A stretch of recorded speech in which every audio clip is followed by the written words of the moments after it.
Good evening, everybody. Super Real is my last name. That was not a joke. My in-laws are from Trinidad. Clearly, apparently that's a very popular last name there. So, I want to thank you very much, and I'm very proud of what you've done and what you're doing in the community. And thank you for reaching out to me for this event. Tell you how funny God is, right? Okay, so when I was 22, I was diagnosed with stage 3 cancer. Okay, so that kind of put a damper on my life. You know, my friends are out in Miami partying and having fun, and I'm taking chemo and radiation. So 10 years later, I would say God allowed me to be able to get into nursing school, because I'm like, oh, cancer for young people, that's my passion, and I'm gonna just do pediatric oncology and help all these kids that are suffering. And then 4 years later, after the diagnosis, I had a son who was diagnosed with autism.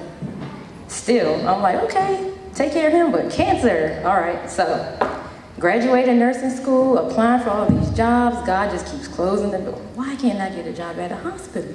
All my friends are telling me, because you're not supposed to be working in a hospital. You're supposed to be helping families with kids with special needs. I can do that too. 3 days a week at hospital and run my organization. And they're like, okay, that sounds good, but watch God work. I'm like, all right, watch him work then. Okay, so started the organization in 2013. Didn't know what I was going to do. I just said, all right, we're going to start one, and we're going to get a website up, and it's going to have 3 links: contact us, about us, and some pictures. I didn't know what I was supposed to be doing. So I'm like, God, help me out, because you opened the door for me to do this. And so started doing some fundraising and started talking to parents about what they're going through and what they need. And the biggest thing was, we're tired. We need a break. We don't trust people with our kids. They may be nonverbal. They may be teenagers that aren't toilet trained. And so they're like, we just don't get a break. So I was like, I can start a respite care program where parents can drop their kids off and just go shop or sleep or whatever they want to do for 4 hours. So I got that started, and I've been running that for about 1.5 years, and still applying for jobs at hospitals. And because everyone's laughing at me at this point. They're like, you just don't see it, do you? I'm like, God is amazing. He can do all things. I can do all things. But that wasn't it. So I had a part-time job while I was in school, lost that job in August. And so, like this young lady here, struggling, surviving off $200-300 a month. And my husband, trying to be supportive, and he's like, so you gonna go ahead and start applying for some other jobs now? I'm like, nope, we're gonna trust God to see what happens. So he's like, all right, if you say God is talking to you, who am I to get in your way? So long story short, God said summer camp. And I was like, well, what if I only get like 5 kids all summer? How can I, live? And so he kept saying, summer camp, this is what people need. Don't you need summer camp for your child? Isn't your complaint that people don't, there aren't a lot of places out here that can cater to kids with special needs?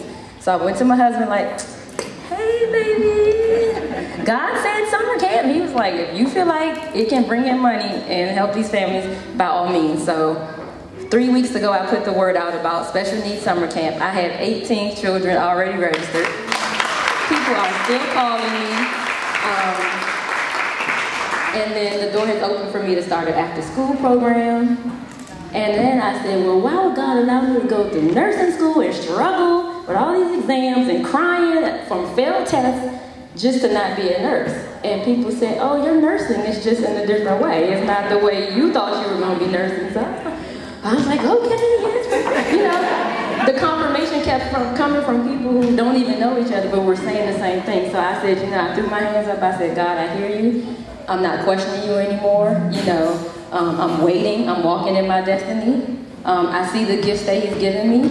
I see the desire he has given me, and I'm fulfilling my purpose. So God is great. My son is back there he's 9, he has autism. He's on the laptop. That's the only way I keep him quiet these days. It goes everywhere with us, and the iPad. But I just really thank God for, I used to question why he gave me a child with autism, but this right here is why.